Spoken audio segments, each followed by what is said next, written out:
Welcome to another episode of It's a Long Road, the Rambo series podcast. I am your host, Ryan, and this is season 4. We're covering the 4th Rambo film titled Rambo or John Rambo, depending on which version you're watching. We are watching the John Rambo version.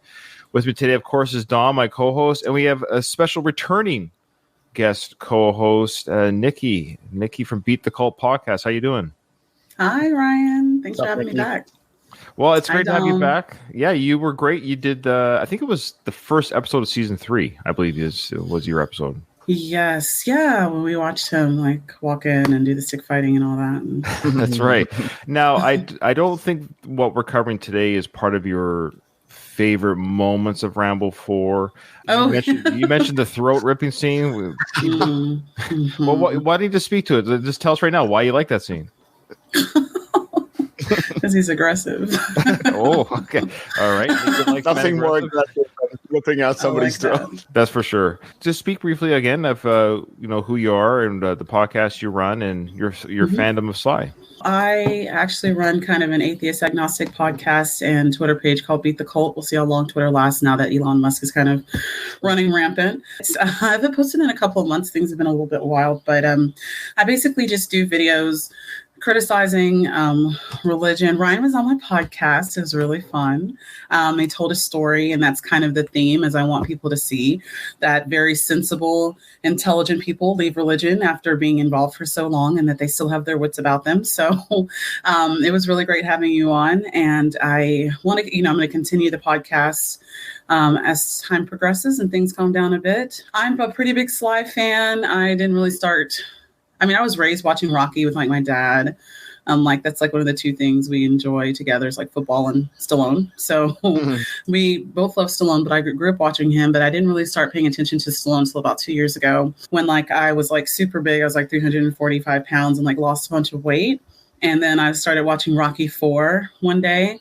And was God, you work so hard. And I really respect work ethic for the first time in my life now. And I started kind of looking into his history. And he's very impressive. He's a very hardworking, impressive person. So I kind of fell into it. And then I went through every single movie he's ever made. Started watching, the Rambo thing. And he's great. Well, that's awesome. I love your story. And you did mention, if you haven't seen Nikki and want to hear more of the story of her sly growth, we talked more about that on Season 3, Episode 1, when Nikki guest co-host on that. That was when I was doing the rotating guest host for every episode. Not that I got tired of doing that, because I enjoyed doing that, but it became tiring to find a new co-host every week, because it's I'm just grabbing people from their lives randomly. Dom stepped in as the permanent guest co-host, or permanent co-host, I should say.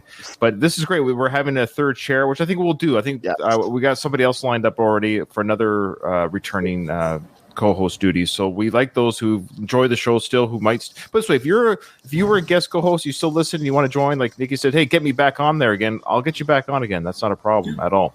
Okay, Nikki, what's your background with Frank Stallone? Oh gosh, World's Dumbest is the most I can. That's the first time I watched Rocky 3 with my dad growing up, but I didn't know that was him singing in the hotel lobby. It's him, hotel lobby scene. But I didn't even know. I knew Stallone had a brother, but the only time. Whatever you felt about Sylvester Stallone, the polar opposite. I was this guy's not appealing at all. I still don't know his deal. That's perfect that you say you don't know his deal. That's exactly what Dom and I are trying to do. We have a segment on our show called. That's perfect that you don't know much about him, because we're trying to educate the masses on our large, huge podcast. We try to tell the world who Frank Stallone is, because I think his voice needs to be heard. So we're going to start that segment now. There's another episode of Frank Stallone. Who is this guy? And here's another segment of Frank Stallone. Who is this guy? Why is he wearing glasses? Oh, Nikki, boy, we have a lot of catching up to do. That question sums up everything. Exactly, Nikki. It's unneeded. Well, the Frankster wears shades. That's his thing. He wears shades. He wears shades wherever he goes. Yeah. For our listeners who do just the audio only of our show, Frank is now doing biceps, and we're led to believe bicep. Now we're led to. we're led to believe he's mid. What do you think, Dom? Like his count, he's probably up to like 112 right now. That's right. We all know this is not. This is like 7 in. They did it exactly. That's generous, probably.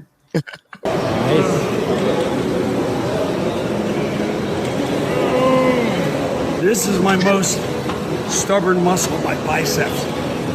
My brother and I both have shorter biceps. So what does that mean, Dom? Shorter biceps? I have no idea. I gotta find that information out because I'm confused.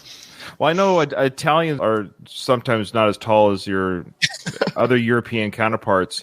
So does that include the biceps are also shorter? I mean, let me look at my arms real quick. I mean, they're not very long. I don't have a big reach. No. I have a picture of Rocky 3 like above my desk, and I'm looking at it. I'm like, what does that mean? Shorter biceps.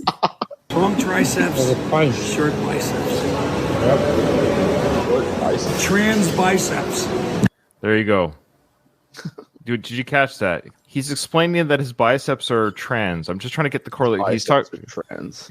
Trans biceps. Let me go back a bit. He's talking about his triceps. Long and triceps, short biceps. Yep. So he's got long triceps and short biceps. So he has trans biceps.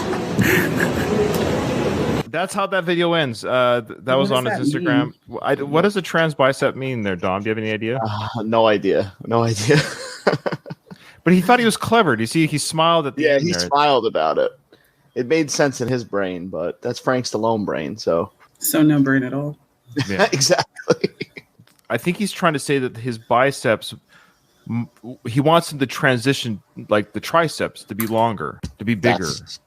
That's what he's saying, maybe. I think so. So I think he's trying to tag into. Of course, this was filmed in June during a lot of the Pride Month, and then some of the controversy that people have with this. So I think he's trying to throw a little bit of spice, a little bit of pepper into his Instagram there.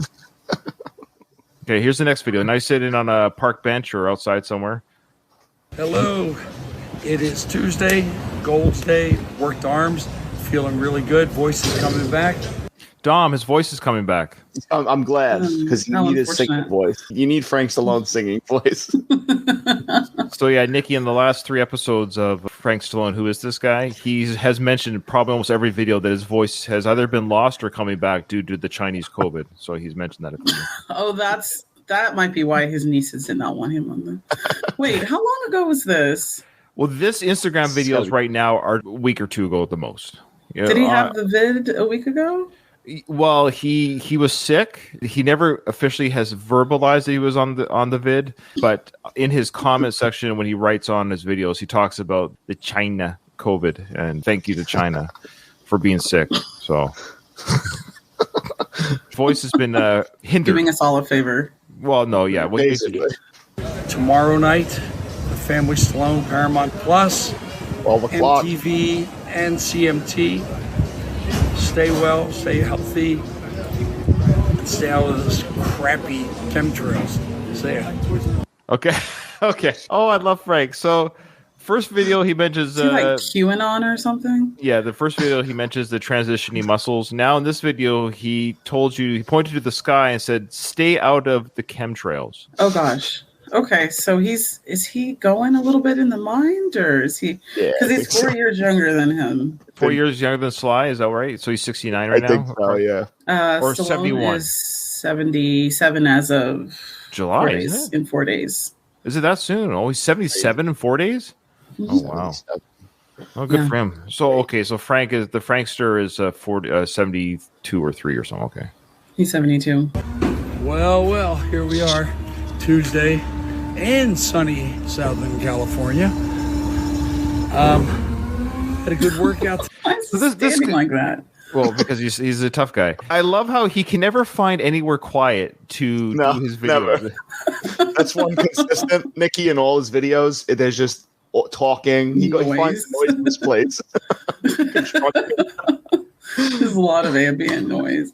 Who is filming him? Who is the unlucky, unpleasant task of following? We don't know. Around? We want to know. Let us know in the comments, people. Who is this camera guy? We talked about that on episode 3 of Frank. Who is this guy? We speculated this is like the worst job in Hollywood. This guy falls Frank around with a cell phone and basically captures these special moments. But we hear his voice. I dare say he doesn't sound Birthplace USA. I don't know. Do you think he's paying somebody, or it's just like a one of like Frank Stallone's lackeys that follows him around? And maybe it's a lackey for sure. He's probably on Frank's payroll to a degree. Like Frank's a millionaire. At the very least, he probably could pay this guy Eduardo. He could pay him like $55,000 a year. You know, who knows? Pretty decent to follow. I might take that job, honestly. You're I was going to say part time. I mean, the only benefit is that you get to meet his brother. So right. The only benefit. Who is Frank's cameraman? That should be episode 1 of Who is Frank's cameraman. Every now we get to hear his voice. He'll say stuff like Frankster or Frank's back. He'll do like hype. He'll do some hype comments. It's like a hype man. Especially while he's working out, he'll be like counting the sets and stuff. Jeez. Yeah, we heard his voice the very first video. We heard his voice do a couple count. Yeah. So welcome those join us live right now. We got Tim, we got Alistair, we got Pissy Troutman is in the chat too. So nice, Pissy Troutman. Yeah, we know who that is. I know who that is. You. They did calves. We did glutes, which are very important, folks. The glutes are the largest muscle in your body. So he said glutes are the largest muscle in your body, and I did Google that just to double check the Frankster, and he's right. He is right? Yeah. Good. Yeah, even a broken clock's right twice a day. There we go.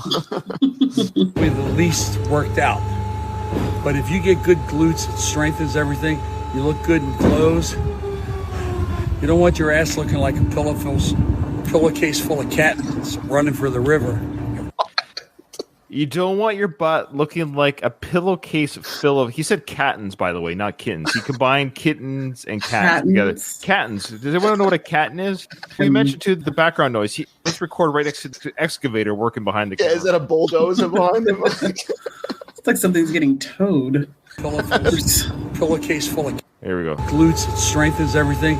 You look good in clothes. You don't want your ass looking like a pillowcase full of kittens running for the river. Yeah. So you got to work on your dumpster. Work on your calves. You got to work on everything. Really, that's all a work in progress. He's saying you got to work on your glutes because you don't want to have a butt that jiggles. Now you don't want a pillow unless full you're of a woman. So you don't want your butt looking like a pillowcase full of kittens. Yeah, nothing worse. He likes than to really give his opinions on bodies and women's bodies. And last episode he was talking about women having fat back. Mm-hmm. Yeah. He called it fat. Yeah, fat back. He said, "Girls, you don't want fat back." He's not the best looking guy. He's like, how dare you? He's so critical of others. I mean, I appreciate that he, does his best to maybe stay in shape at his age. And you can't do much about your middle when you get a certain age. I mean, his brother, right. He's 77. So yeah, we all age. Everyone ages except for the Stallones. I mean, look at their mom. She looked 34 the day she died. Jackie? Yeah. Yeah, she looked not a day over 106. She looked. Jackie. No, we got to be careful. We can't get banned from another forum. I heard that you got banned. We're going to double down on everything. I'm going to get banned from my own Facebook page. Running for the river. So you got to work on your glutes. You got to work on your calves. You got to work on everything, really. That's all a work in progress. But remember, after 12 tonight, you can tune in to the Family Stallone. I don't know if I'm in it or not. I don't have a crystal ball. But we'll start the next season in July. And oh, gosh. Surprises coming up. Have a great... There's another season? Yes, season 2 has been greenlit on Paramount Plus. We're getting the second season of the Family Stallone. And I love how he says, I don't know if I'm in it. Newsflash for you, Frank. When Paramount Plus approached Sly to have them as a reality family on their programming, you were just a happy part of the mixture. You were not the reason why they were approached. I love how he's telling his fan base, I don't know if I'm on it, guys, but you might have to suffer that episode without me. Goodness. He does have some great... Strong word. I have a theory here. You know how Frank has basically hitched his wagon to Sly's fandom? Yes. Sly's life? Okay. Yeah. I think there are Frank sycophants who have hitched their fandom to Frank, hoping that somehow they'll get it in with Sly being a fan of Frank. Oh, absolutely. I can imagine that. I don't know how it would be lucrative, but I can imagine that. Hey, Frank and I have an online relationship. We're kind of friends now, and that's exactly... So this cameraman, for example, because you mentioned that, Nick, he probably gets to meet Sly because he follows Frank around. Right. So there's people who are fans of Frank. Right. You get the point. Yet again, that job sounds it's starting to sound better and better. I'm just going to go follow Stallone around, maybe hang out with Sylvester Stallone for 10 minutes. Love to meet Sylvester Stallone. Mm-hmm. Yeah, of course. Well, we never will now. Probably go to prison, but I'd meet him. So. Imagine an alternate universe here. This is a food for thought. Let's just pretend Sly never existed, right? This doesn't exist, and Frank was born. So Sly died in the womb, and then Frank was born. Yeah. Well, number one, we wouldn't be doing this podcast. And number two, would Frank have a fan base? Would he be a successful star in any way, shape, or form? Would he have any shows at the Hard Rock Cafe? Anything? No. Absolutely not. Oh, man. That's not a slight on Frank so much as just the reality of life. Of course. Well, any doors that got open for Frank were because of Sly. That's what it comes down to. And he's still just Frank Stallone. Exactly. Yeah, just Frank Stallone. Well, happy Father's Day to everybody. Cowboy hat, yes. I'm at the range. That hat Not my doesn't look best great. shooting, but I had a lot of fun. It's so of course he's doing another video outside. Is outside in nature? Sure, it's outside nature. There's no machinery around. Right? Let's go to a shooting range. That hat doesn't look right at all. starting to like walk. It takes a little bit of time. Sometimes you shoot a good round, sometimes you don't, but that's life. But it's a beautiful day out here, and wishing again everyone a happy Father's Day, and hope to see you soon. My voice is coming back. Dom, his voice is coming back. Good. I'm glad I didn't know. Everything's coming back. I'm off. Everything's coming back. Okay, what's very cryptic? What does that mean? I don't know. Pregnant zone now. It's time to get busy. He said he's off the prednisone. Prednisone. It's a steroid. Now. Designed to reduce inflammation. Hope to see you soon. My voice is coming back. Everything's coming back. I'm off the prednisone now. It's time to get busy and get outside, get some vitamin D. Really happy about that. So have a blessed Sunday and have a good day. And may the good Lord take a liking to you. Goodbye. There's no way in hell he's religious. I swear. I love how Stallone's supposed to be religious too, but he's the worst. They do. You're right, Nikki. They do come across as So it's a Sunday. He's at the shooting range instead of church. Praying to the Lord. He's like, have a blessed day, and he says, "May the good Lord take a liking to you." I didn't realize the Lord had stipulations on liking me. He has preferences for liking certain people. I love Frank. So there you go. That concludes another episode of Frank Stallone. Who is this guy? Not too bad. His voice is coming back in 2 videos. He said that. He also mentioned his muscles are transitioning. Little trans joke. And the chemtrail talk. So a typical week for Frank Stallone. Normal day. All right. I do have a quick email here I would like to read. This is from Jeff. He said, "Hi, Ryan. Guys, I've been listening to your It's a Long Road podcast and One More Round podcast for a while now, and I'm enjoying both. I've gotten to Rambo through my dad. Look at that. See, Nikki dads, right? Mm-hmm. That's what I've been doing for my family. So I've gone into Rambo through my dad. He took me to go see Last Blood in the theaters when I was 18. So that makes him what now? So he's young too. 21, 22? Yeah, 22. So listen to this. So Last Blood is his second favorite. And he loved it so much. I've watched the whole series. Yeah, Last Blood is kind of like the Rocky V of the Rambo series. It gets a lot of hate that I don't think is warranted. No. I agree. I enjoyed it. I think people politicized it and it wasn't necessary. Mm-hmm. I just think the timing was bad. But I don't think it had anything to do with the political landscape at the time. Well, all the Rambo films have had some sort of nod to real life events. So the fact that they talked about the issues of the drug and the sex trade in Mexico, to say that doesn't exist is actually that's not true either. He goes on to say that my favorite line in the 5th movie is when the human traffickers, spoiler alert here, everyone, spoiler alert if you haven't seen part 5, spoiler. Okay, My favorite line, the fifth one, is when the human traffickers kill Gabriella and Rambo goes back to the journalist and she tells him to move on. And he says, "What if you can't move on?" Yeah. That's his favorite line. It's pretty weird. The whole movie. Out of everything. What if you can't move on? Cut you, rip out your heart like you did mine. Hey, that's great. Okay, that's great though, Jeff. I think that's great. That's what makes a movie special for everyone. So we'll keep our ears out for that, Dom. We'll make sure we give a shout out to Jeff. Goes on to say the Rambo series is what got me interested in the Rocky Creed film. So there you go. So the Rambo brought him to Rocky. Cool. That's usually in reverse, isn't it? Yeah, usually people find Rocky first, especially when you're younger, because the Rocky films are a little bit more family accessible. So a lot of younger people find not. So he's over 18 now, so you can watch rated R movies. You can watch Cobra now without his dad's supervision being there with him. Yeah, I'm sure you're the same as me and Dom there, Nikki. I watched rated R movies since I was like 5 years old. I had to like sneak around my parents, but yeah. Because back in the 80s, man, kids were just kind of like I was watching like Halloween when I was in second grade. Like it's just. So he's watched all those as well. He says, "Well, anyway, I love your podcast, man. Thanks. And I can't wait for season 5. P.S. Here's a good question. Have you all ever seen the intro and or the cutscenes in the Mortal Kombat 11 game for the Rambo character?" Yeah, I played it. Oh, you played it? Yeah. Stallone does the voice in there. It's pretty cool. Yeah, he does the voice. It's pretty dope. Oh, you've seen it too, Nikki? Mm-hmm. Okay. When I was going through my Stallone obsession period, I was watching everything him. So. Oh wow! There's funny interactions too, because then there's the Terminators in it with Arnold as well. So like if they fight, they have like little back and forth in the beginning. Well, I've got some homework to do, I guess, to go on YouTube and watch some of those cutscenes. Yes. Okay.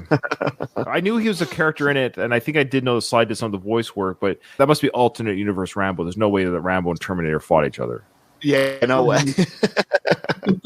Those games aren't realistic in the sense of truly Rambo can never beat you can't beat him in that sense. Like hand-to-hand combat or whatever, you can't.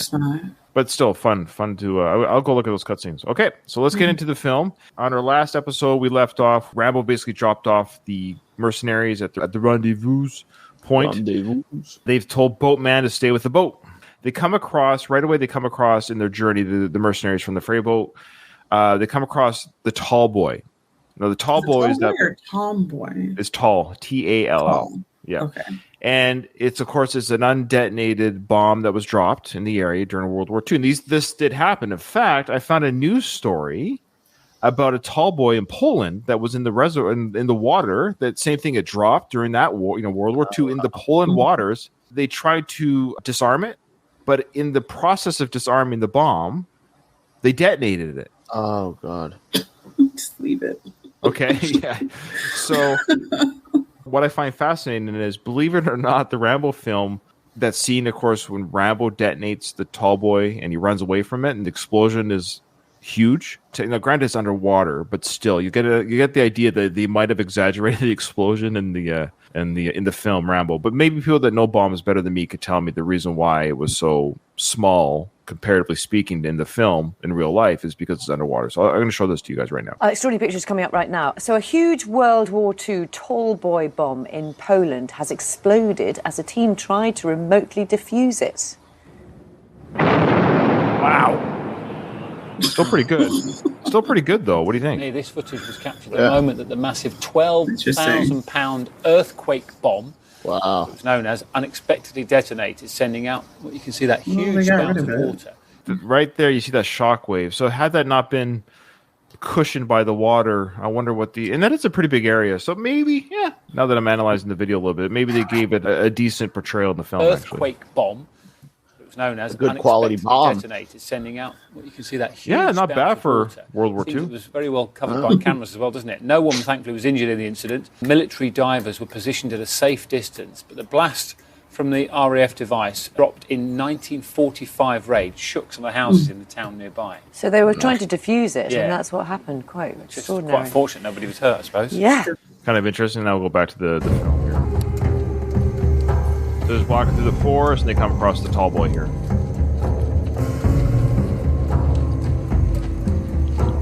Oh, just a side note, real quickly, Ryan. Yeah. The tall boy detonation was coupled with the Claymore, Fair. Okay. So the Claymore would have added a little bit of spunk to it, and it wasn't covered underwater. That's fair. Yeah. We talked about this in the last episode. I got to get this character's name, the English character. I've seen this movie like literally 50 times and can't remember his name. Well, I can't remember anybody else's name. Well, we got Schoolboy, we've got June, we've got somebody else. Yes. Somebody look it up, this guy's name, because he comes up a little bit in this episode. So right now I find this odd. He meant or asked the local Burmese guy, like, what is this? I thought this guy was military. That's a good point. I heard you mention that. Lewis. Okay. So Lewis goes, what the hell is this? Like, dude, it's a bomb. Now, he could have asked, he might have been able to, but he seems to be so perplexed why there might be undischarged weaponry. He has no idea of any of the world wars, anything geographical, past fights. And this guy's like, yeah, this was dropped and not detonated during World War II. Obviously, it was dropped from somewhere. I'm a garbage man, and I could recognize that that's a bomb. Drop in World War II. Of course, a future plot device. They introduced it to the audience now. So more visceral imagery here of. He does a great job with it. Slaughtered animals and civilians and a destroyed village. Taken from here. Now, he said that your people were taken, so they were here for some time, I guess, the missionaries. We're speculating that they have been in captivity for at least 2 weeks at this time. Yeah, okay. 2 weeks, yeah.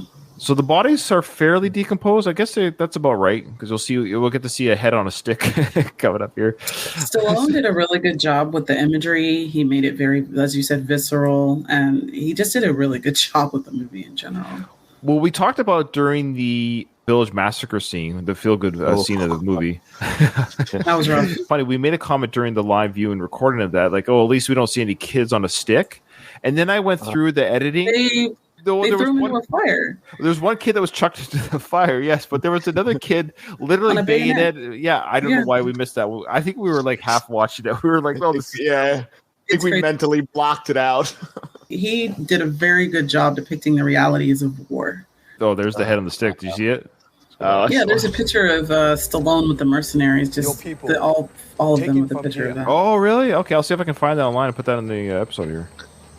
Yeah. Thanks for pointing that out, Nikki. Man, I have seen some... A better podcaster would have had it ready, but You gotta dig for pictures like that. Just set pictures with him and them. I need a head on a stick, and then we're all gonna get around. We're gonna pose with it. Yep. Did you find it? Because that's what they did. And he's standing in the middle, holding the head or holding the stick, and he's crazy. I love it, brother. I ain't never seen no shit like this. Armies come, kill everything, leave our dead here, as warning. Ta, Luda, KK. So he tells his son to go home. He's seen enough. Yeah, I think that's enough. Yeah, I think that's fair. Yeah, you should leave. Why was the kid even there? He just went for a father or son. He was like, "Oh, I'm going to show you some dead bodies." He's a tracker, but he didn't do anything in this that we've seen that he had to be here for any of this right now. Now you just send him home, like, yeah. After he gave him nightmare fuel, like, you could go home now. Hey, Todd, what did you do today? Well, I took a bunch of armed men to a massacre and saw, decomposing headless bodies. Mine everywhere. Now he mentioned that there's mines everywhere, and he goes, "Watch your step," but watch how they walk. There's no way they would. It's indiscriminate. Yes, that's a perfect word. Watch where you're walking. He runs up the hill. Yeah, like he runs. You like the flies on that, Dom? Yeah, I like the added effect. Well done. You smell it. You could almost smell it. Like, really? Yeah. Did a very good job. And you got an open head wound here. Look at that open head wound. Very good job. Yeah. All right, let's move on. To what? Now, the guy that said to what, he's actually in a TV show that I watched that got recently canceled. It's kind of a guilty pleasure. The remake of Magnum P.I. Oh, okay. He's the cop. Else I can't remember. Oh, he's been in a few things, yeah. But it was just weird because I've been watching Magnum P.I. for like last 3 to 5 years. And I hadn't really watched Rambo 4, I guess, during that time. Because when I watched this for the podcast, like, oh, that's the dude from the TV show. Now I have to do some digging for our next episode. Remind me, Dom, on this actor here who plays Schoolboy. His name is Matthew Marsden. I think he might have a controversial Twitter. Really? I think what so. Did he do? So I don't know, but I'll do some digging. Like religious or something? I think he's just I think it might be a little bit. I don't know. I don't want to say too much because I'm going to see if I can interview him. Is it Frank Stallone controversial? Or? No, interview Marston. They can kill the fucking dogs. Those people are dead. I'm with Enju. We at least have to go and have a look-see. Check it out.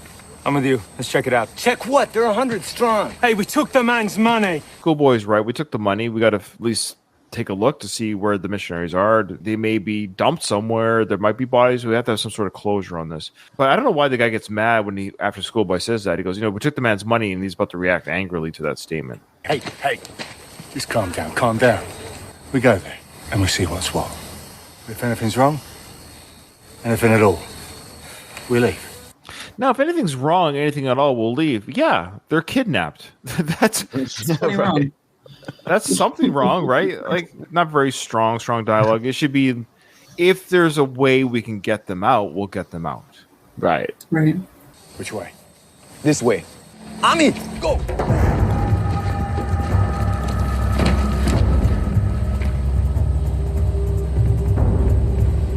Terrorist army has come back to the location where they've already destroyed the village and killed people, but they've come back with more civilians. Do we know why what the purpose, other than is it just games again for them? I think it's just games of blowing up the people again. Right? Is this their favorite mind game spot?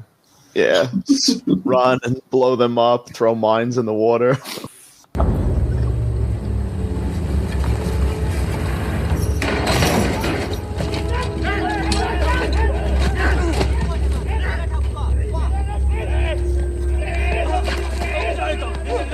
I'm gonna fire on them. No, they don't make it back from wherever the hell they came from, man. They are onto us.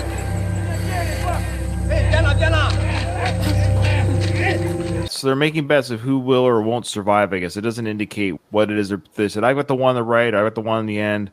So the soldiers are making bets. Which one do you have, Dom? Which one do you? I got the one with the hat. Okay. That he's going to blow up or not blow up? That he's going to blow up. Okay, yeah. So they're not going to fire on him. Oh, yeah, there you go. There's one there. I'd be like, hey, I see where they're chucking it. I'm just going to move around that area. They should have their prisoners. Their prisoners should have had their backs turned because they're kind of showing where they're chucking the mines. Right. 3 down there. What the fuck are they doing, man?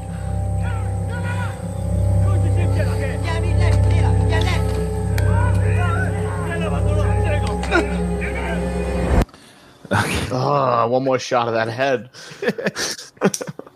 So they've got the civilians captured. They're on the ground. Of course, I forget the character's name. That's the local. He's seen this, and he's really upset because these are his people. Maybe he doesn't know them personally, but these are his civilians. These are the freedom people. And Karen's fighters. That's right. And now they're captured, and he knows the game. He knows exactly what the game is. He's seen this and heard of this before, and he's about to watch it live.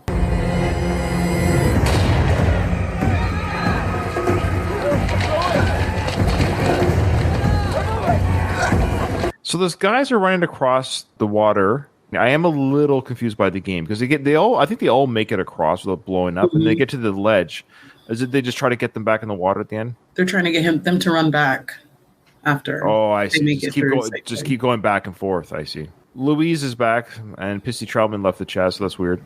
Louise, who goes by Pop Lord, he goes, I prefer gambling with stick fighting. I agree. I think that's a little less carnage.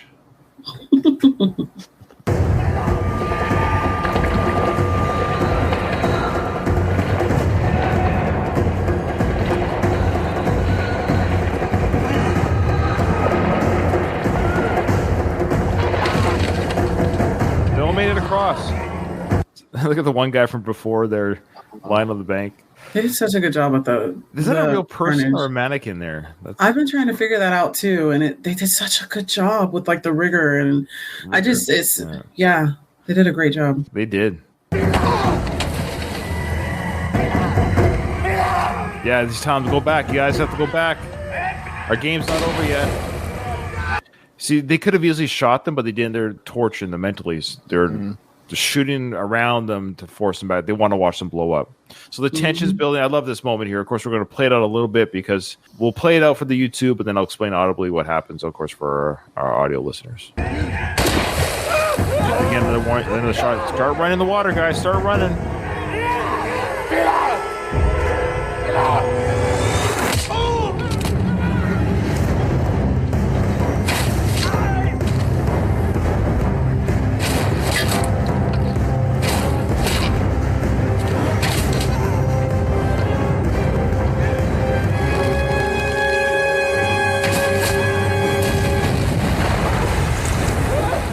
Okay, he does not miss.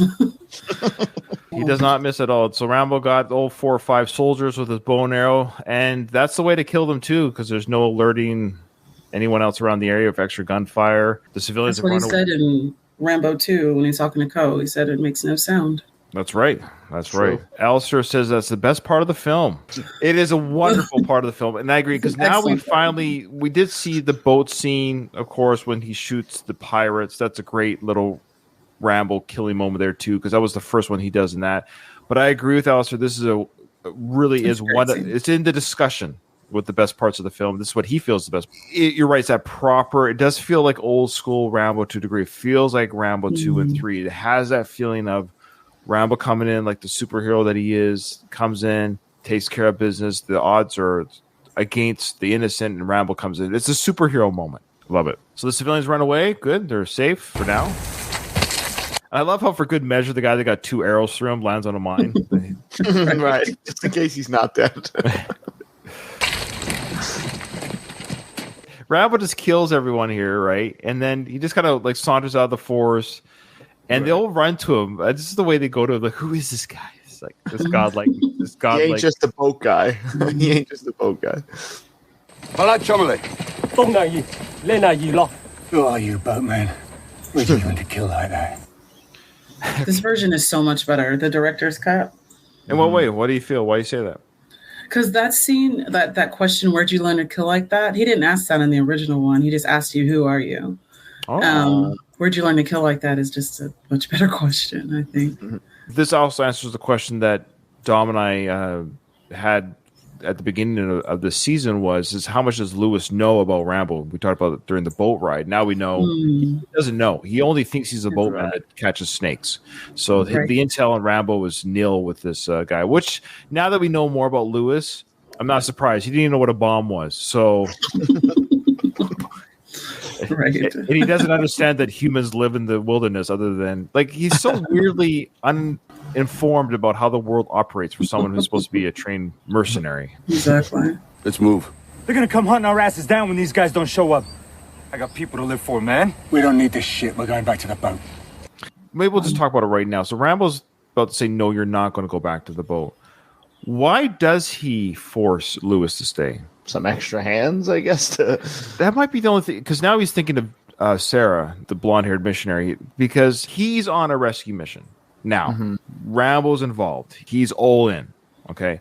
So that was the only thing I could think of too, Dom, was that the reason why he kind of forces everyone to stay is because you ain't going anywhere. There's innocents. We're like, right. We're not leaving a soldier behind. Right now, the missionaries are like soldiers without weapons. Yes. This mission is not over.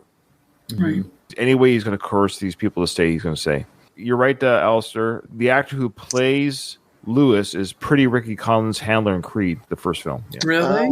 Yeah, it's the same guy, same actor. Oh, it is. Oh my gosh. I never even realized that. What is that? We didn't mention that yet in this season, but that's absolutely true. So it's good as time as any to mention that. So good actor, and he'd be somebody that I think would be fun to reach out with. Obviously, he's got a good working relationship with Sly because both Sly projects he's in, there has to be some sort of connection. Oh yeah, I'll work with Sly type thing. Mm-hmm. And then Louise said, "Isn't Lewis? Sorry, this is Louise saying, isn't Lewis SAS? The Brits really dropped the ball on their training. What is SAS against? Some sort of special forces, probably. A better podcast would have that ready. But. Okay, so here we go. Special Air Service. What's it called? Special Air Service. Okay, so they're probably like Rangers, maybe the Navy SEALs of the Air Force for the British type thing. So they're special forces air guys. So.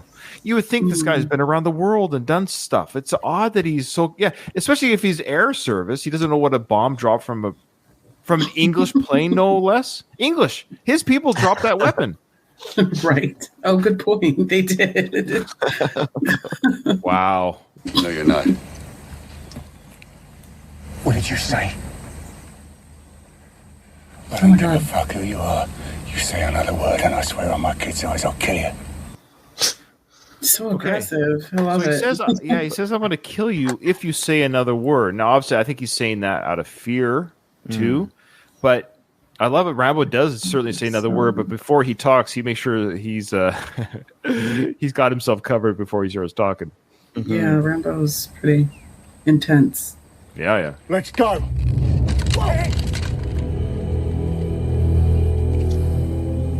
Good use of the what do you call this? When the camera, it's either a CGI tip on the arrow, or when you do that, you can do the filming where it looks like they're in front of each other, but they're actually behind. Right. But still, I think it's a CGI tip and or prop, obviously, like it's a styrofoam, and there's no tension on the boat. But a cool scene. I mean, I'm just overthinking the right. Because obviously, safety of the actor. There's no way there's a compound bow in front of your face. Put Sylvester Stallone holding it, but then again, didn't he forge his own knife? So you never. I did not know he did that. He is amazing. I just did not know he could. He's so multi-talented. Look at his wrist here, the religious cross there. Now, is that what he took from Sarah? That's what she gave to him. Yes. Yeah, so he's wearing it on his wrist. Did you ever catch that before? That he's wearing it on his wrist now? I noticed that. He was wearing it the whole time, even when he sliced that guy in half. He's been wearing it when he ripped the man's throat. Did you know that he was wearing the cross? He was wearing it on his wrist? Yeah. Okay. The whole time. How religious do you think Stallone is? Because we talked about it in our Rocky podcast during the second Rocky film. The character is like ultra religious. What's your theory on his actual? We should ask his mistresses how religious he is. Okay, fair enough. How dare you? Sly's never stepped out on his wife. Never. Never, ever. Yeah. You're not going anywhere.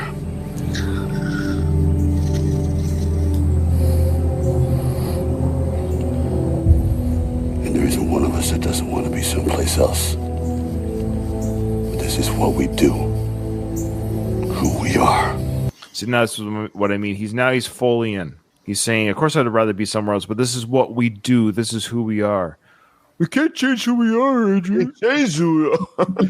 I'm afraid. All right? You want me to say I'm afraid? I love how we've come full circle from the Rambo Part 2, where Troutman's trying to tell him. Remember, Troutman told him. Right. That's the third one, I think. Oh, yeah, it was the third film. Sorry, when he talked to him in the monastery. My bad. That's right. Where he was telling him, like, you're a killer. You'll never not be one. Remember? Because we thought that was a terrible dialogue from Troutman. Yeah. He was right. But because Rambo's trying to live a life of peace with the Buddhists and build their temples and stuff. And Troutman's like, you're a killer. It's who you are. And now Rambo's like, that's right. I am a killer. That's who we are. Troutman was right. He was right all along.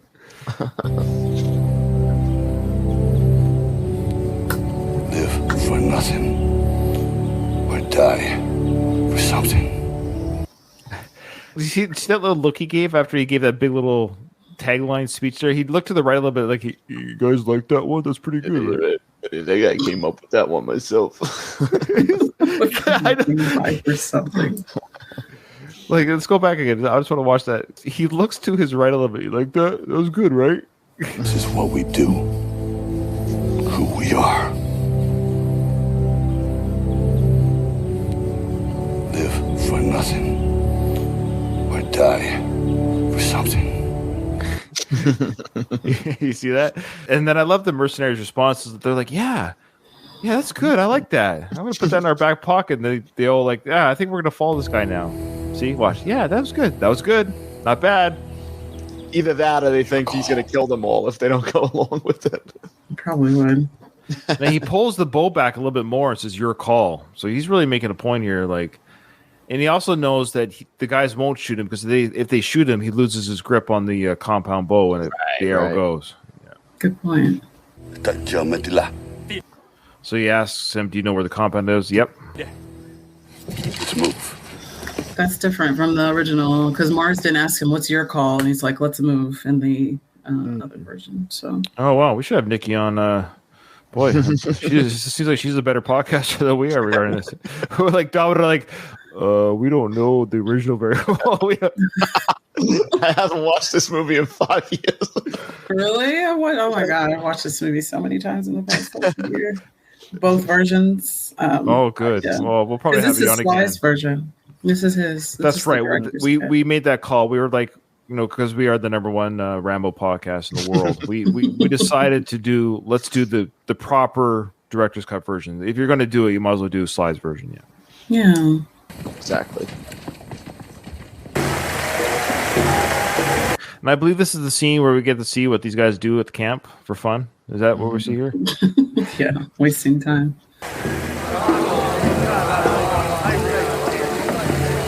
So they're all okay. So we're at the Burmese camp, soldiers camp, and the half the soldiers are shirtless and or maybe naked, but they're all shirtless. They're watching this lady dance. I guess there's 4 of them. Oh, is there 4 of them? And they're just swaying in the weirdest way. That's not. No twerking in Burma. No, they seem to be a little bit. I'm surprised they haven't made Sarah dance yet. Like we talked about this. They know white women can dance. That's true. How dare you? Well, you're right. But I actually can't dance either. Weirdly enough, it's not even. Can you sing? Mm-mm. Oh, what is wrong with you? No. All right.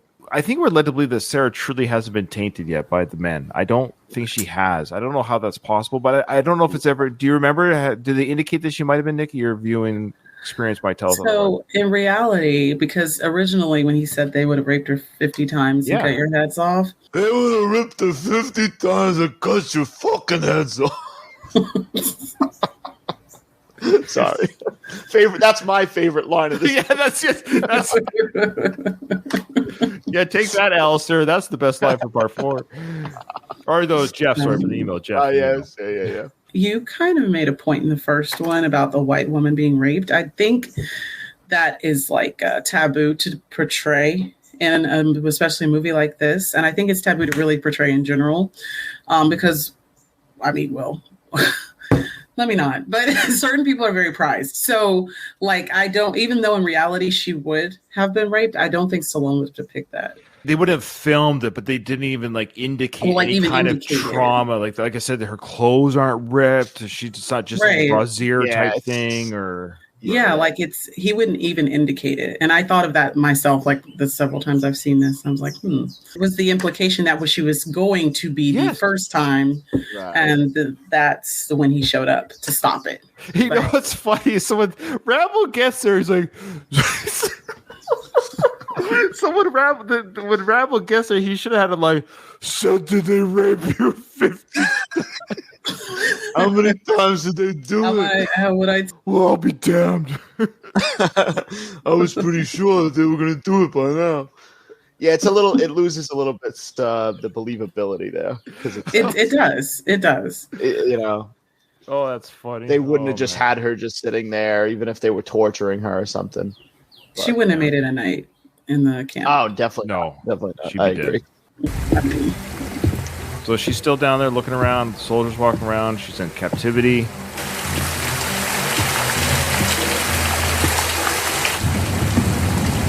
That's the main bad dude. Oh my God, Stallone does not play with him. That's so crazy. One schoolboy's on the tower. We got 15 minutes. Set your watches to 1:45. In, out, no waiting around for nobody. We meet at the base of the tower. All set? Yeah. Set. Okay, so interesting. Rambo lets him kind of lead his troops a little bit there. I noticed that. Mm-hmm. Yeah. And he's fine with that. I guess for him, he's all business. He doesn't take anything personally. If this plan works or this is a good plan, I will do it. That's fine. Let's go. Yeah. And he also knows these men will still follow the other guy too. He's not necessarily there to lead. He's also there just to fight too. And that's why he probably wanted Lewis to stay. He knew that he was the leader of these guys. That if he left, he would have lost probably more than just Lewis.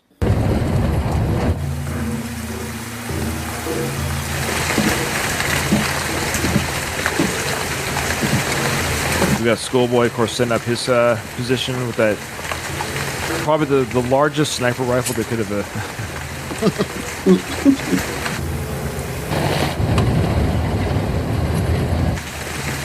They dressed up their tour guide as to look like a soldier. Is that what they did there? That's not the tour guide. Who is that?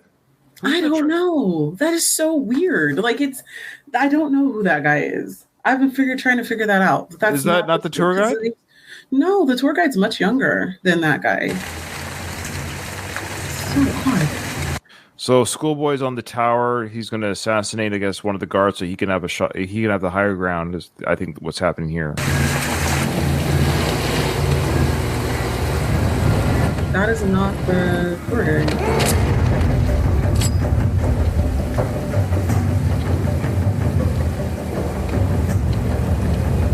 So they let the truck in. Wait, did we say tour guide? I say tour guide. I meant to say like on the tour. Yeah, I forgot his name. The character's name. Tour in hell. Did we miss why they're in the back of the truck, or how they got this truck, or whose truck this is? It was the army truck. It was one of the trucks that they drove up when they were tour trainers. Right. They drove up. They killed it. Okay, thank you. Well, I totally forgot that they drove up in that truck to kill everyone, so now they have access to the truck. But are you sure they didn't just dress him up then? Well, because who's driving the truck? That's not the same guy. It has to be. I think it is. It's just because his hair is in a hat. His hair is in a hat. They have completely different facial features. Like, completely different. There's no way they're the enemy. It is him, yeah, because Randy's like, okay, good. But he does look oddly different, but it's not an enemy driver. They're all hopping out now. Get their positions in the camp.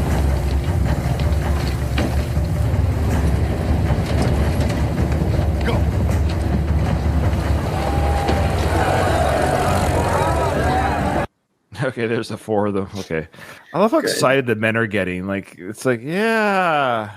Yeah, this is this is the crowd. That doesn't make sense because they have females tied. They have females like caged. So why would you only have 4 of them when you could have more of them? Could be the appetizer. I don't know, build up.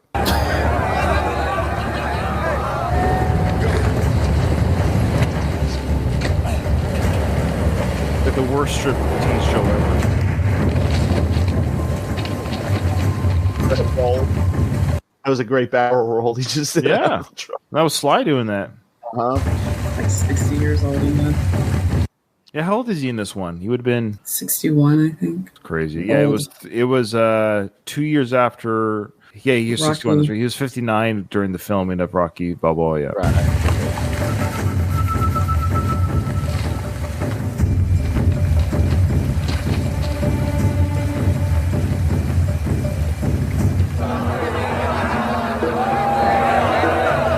Well, they seem to have some sort of choreography going on there. They're all three. They're doing like the left arm, right arm. Move, I thought they were doing the Macarena for a minute, honestly.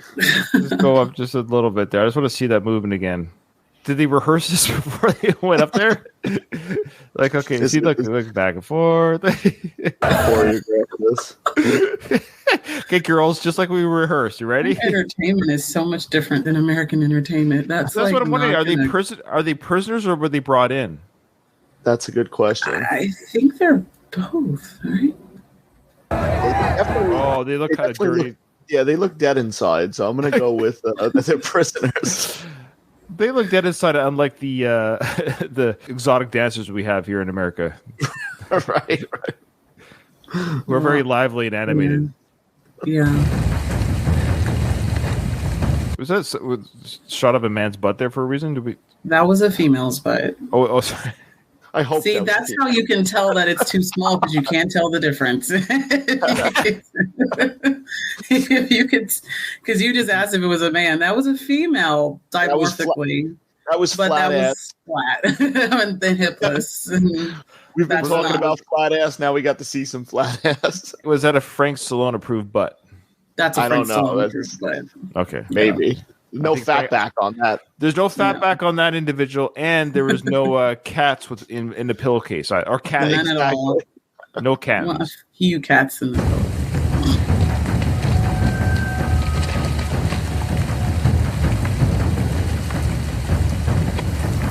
They're all set up positions in the camp. Check out their watches, synchronicity, and check. So we have a pig eating. Is that one of the dead missionaries? Is that the one they killed? They had 4 to choose. Yeah, Yes, he said take him out to the pigs. Yep. He was sitting up there crying like a bitch, so we killed him. Oh wow, that's some sympathy for the dead missionary, Nikki. So Nikki, do you have any opinions about the missionaries coming in and changing Burma with scriptures and band-aids? How did that change the tide of war? Thoughts? I have to watch what I'm going to say because like sometimes, so I have this thing about like, I know you're both white men, but when white people come in and like give brown people religion to try to fix their problems, and it just doesn't, it's like this a very I don't do it because I don't want to get fed to the pigs. This is why. Yeah. Smart man. But I just think it's very aggrandizing. I think it's extremely exploitive.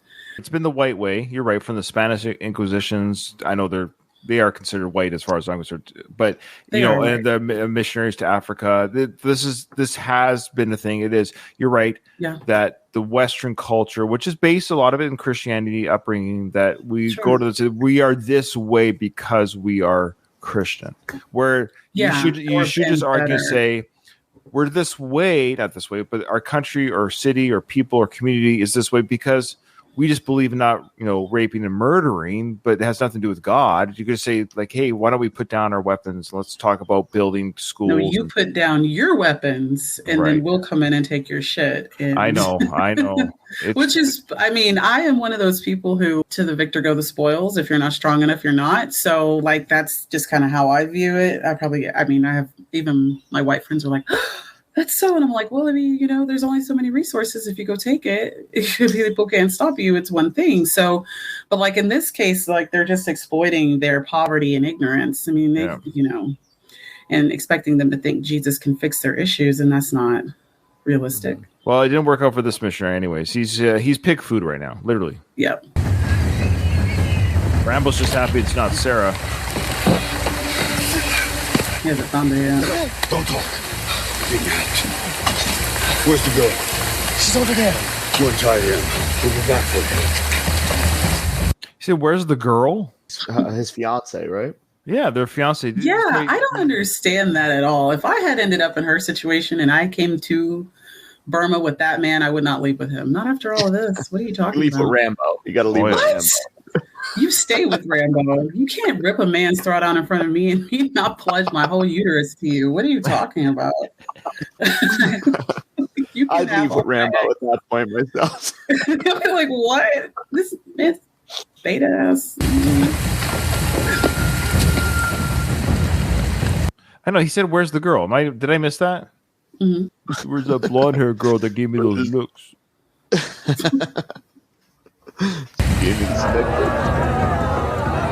He was pretty good choreography.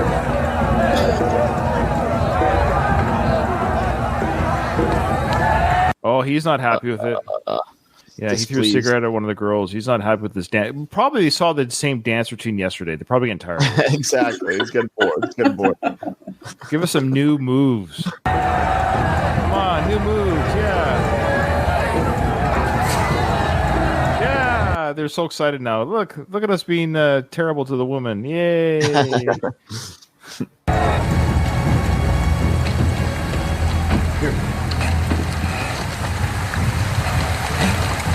2 of them in the cage. Near the pigs. Get them. Got it. There's 2 of them in the cage near the pigs. How do you know where the pigs are? That's a good question. This is their first time in the camp. The guy's like, but you could argue, well, when they've been walking through, they're so good at their job, they make a mental note of where everything is. But still, I'd be like, I can't see a thing right now. It's raining. It's dark. It's pitch black out here. Follow the oinky noises.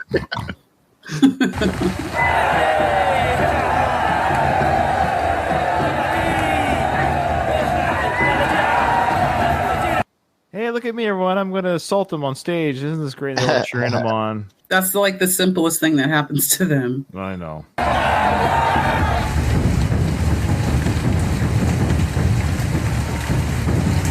I do like that musical cue that's going on in the background during this mission, right? That you got that drum, that do do do do do do. It's just a great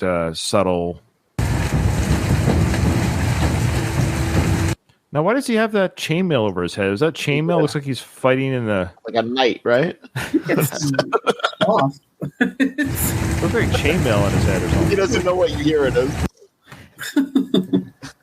That's true. He doesn't know what kind of bomb it is. He doesn't know what the proper combat uniform is for this mission.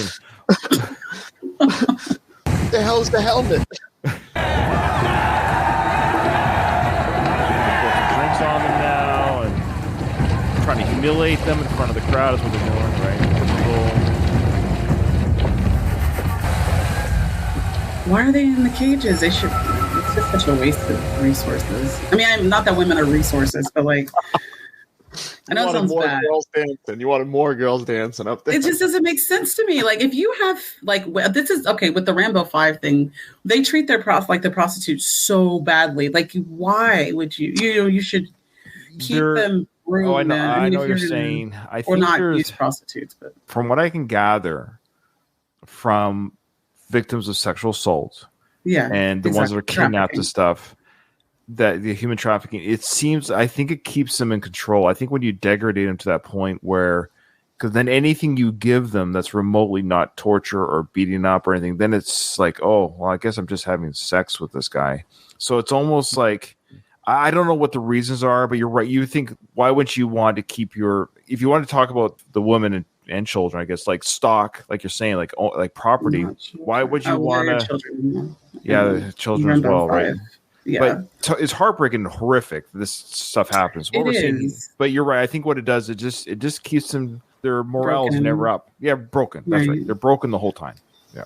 It just, to me, it doesn't make sense. The men that are doing the things to these people, that's part of their pleasure. I don't get it. Like, my brain doesn't function there. Like, in all seriousness, I don't know how that's done. I don't know how you can assault somebody. And the discussion point being, like, I don't know how one gets aroused enough to, like, his consent is sexy. Yeah, like, I can't do it with my socks on. You know, like, I don't know.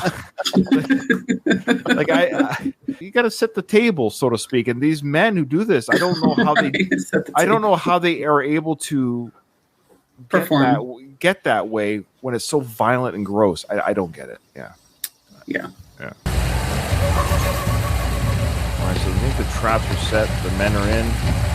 They're on the move. They're about to get these women out.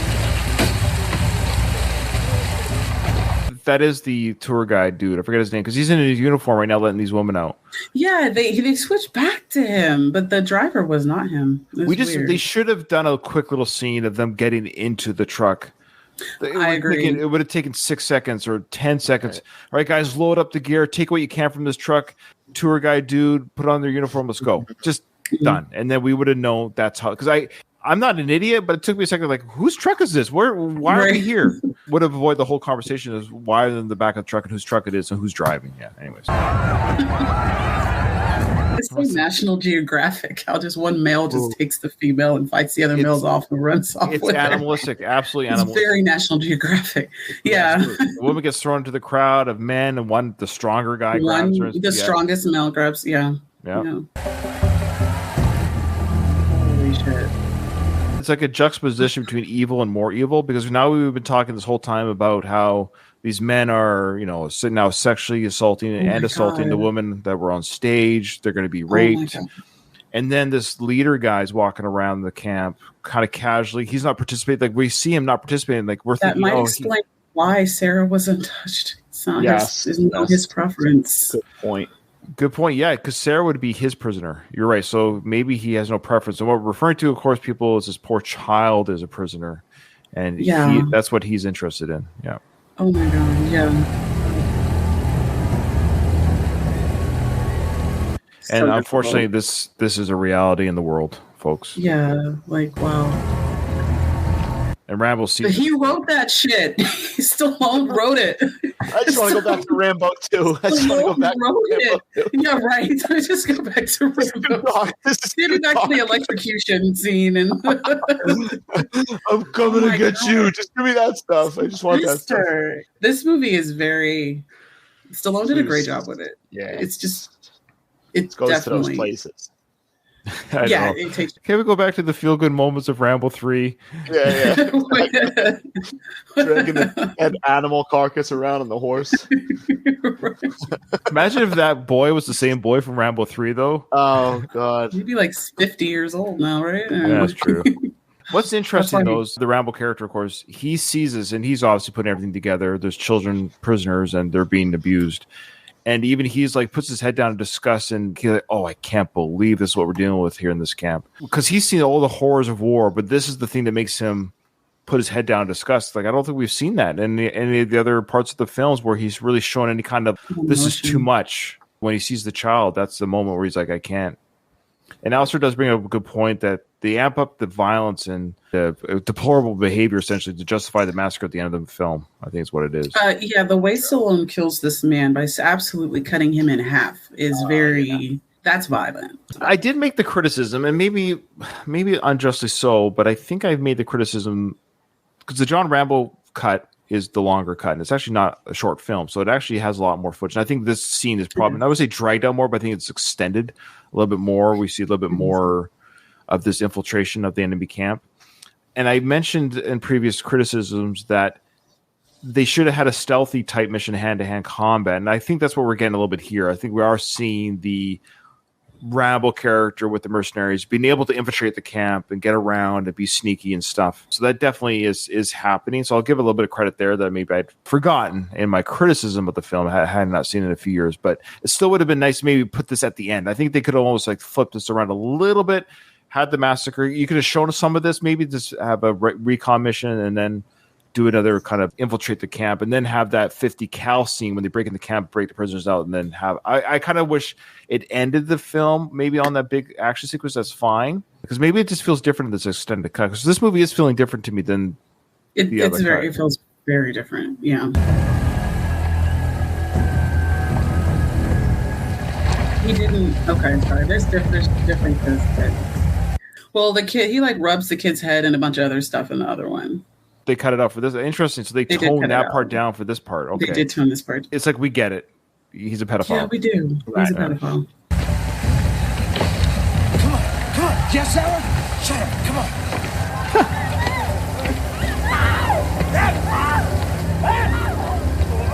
So now we've cut to the guy that took away one of the dancers.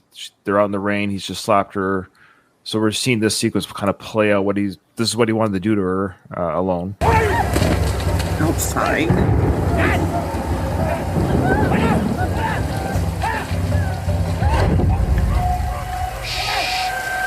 And Jew's got a hold of her saying, be quiet, I got you. Underneath the building. Oh, yeah, they cut that out too. He stabbed him like 5 times. In the other really? one. Mm-hmm. Well, that's interesting. So the John Rambo cut has a little bit less stabbing, so to speak, on that scene. Yeah. So for our listeners, of course, the guy that was going to rape that woman got his neck stabbed through by Enju. Good job, Enju. Rambo sees Tara.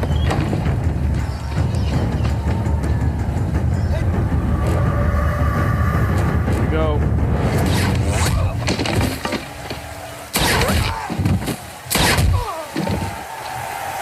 I remember seeing this in the theaters and the crowd being very excited by those 3 kills. I don't know why, but I seem to recall some sort of like the tent has been broken because now Schoolboy gets to use his big sniper rifle. We get to see the power of this weapon and the effectiveness that he has in shooting these people with that weapon. Good silent kills though by it. Okay. So we're going to stop it here though. I know it's a long sequence and I don't want to obviously drag it out, but also I don't want to rush it either. So we'll kind of stop at mid breakout sequence. Okay, what did you think there, Nikki, for your second time on the Rambo podcast? I loved it. I love Rambo, so I love talking about it. And not everybody likes to just talk about Stallone. So, well, we got 3 of us here, anyways, that love doing it. We love having you on. You were, as always, you're a great guest, and thank you. I know this is your favorite film of the Rambo franchise, isn't that right? It's my favorite. Yeah. Oh, this is cool. You seem to know more about the original than we do. You're a great guest with your insight and knowledge, and especially regarding the original film. I think Dom and we freely and admittedly admitted that I don't recall the first film enough to say that was or wasn't in that. So we appreciate your insight on that. Sure. Yeah, if you want to listen to me, I was on Nikki's podcast, like she mentioned at the beginning of the episode. I was on an episode. Just Google Beat the Cult podcast. It's on YouTube. Yeah. It's a YouTube exclusive podcast. Beat the Cult. You could do Beat the Cult, Ryan Rebalkin, and I'll come up. It was fun. So basically, speak for myself, because I used to be very religious. My whole life and lifestyle, my decisions were based on my religion. I think for me, what I discovered by leaving religion, not leaving spirituality or not leaving goodness or whatever you think comes from religion, I've got to discover who I am. And I think that's one of the biggest things is I didn't know who I was outside of a curriculum or a set of beliefs that was instilled upon me, that I didn't know who Ryan was outside of that. That's kind of what I appreciate. And I don't live in a world of shame or guilt anymore either, which I think is very harmful. Excellent. I make mistakes and I feel bad about my mistakes and I want to rectify my life for my wife and for my kids. But that's the thing. I do it for them. I do it for myself. And I don't do it for any grand reward or fear of punishment. I just do it because I think you should try to be a good person, because the world's a better place because of it. I agree. If you're fighting that fight, then I agree with it. And that's what I talk about on that episode. So take a listen. I think it's good. And you get to know a little bit more about me as Ryan, as a person, if you want to hear about who I am. If you're interested, so again, Beat the Cult, Ryan Rebalkin, I come up and I'll be able to actually tag the episode too in our show notes. So people can find that. And if they want to know more about me, Dom will be the next guest. Oh yeah, always. When I get everything back up and running, I said I wanted to have you on again, and I need to get everything back up and running. It's been so crazy. Oh, I know. Life can be that way. Life gets in the way sometimes. Life is lifing. So. Anything else you wanted to share before we leave? Where the people can find you, Nikki? Yeah, you guys can find me on Twitter, Beat the Cult, YouTube, Beat the Cult. Things are a little slow right now, but still give it a follow. I do have an Instagram as well. I just don't use it. Also under Beat the Cult as well. And things will be picking up here in the next few months, ideally. And I just want to thank you guys for having me back on. Pleasure. Especially for Rambo 4. Yeah. The best one. All right. Well, with that, this episode is over. Nothing is over. Nothing. You just don't turn it off. It wasn't my podcast. You asked me to co-host. I didn't ask you.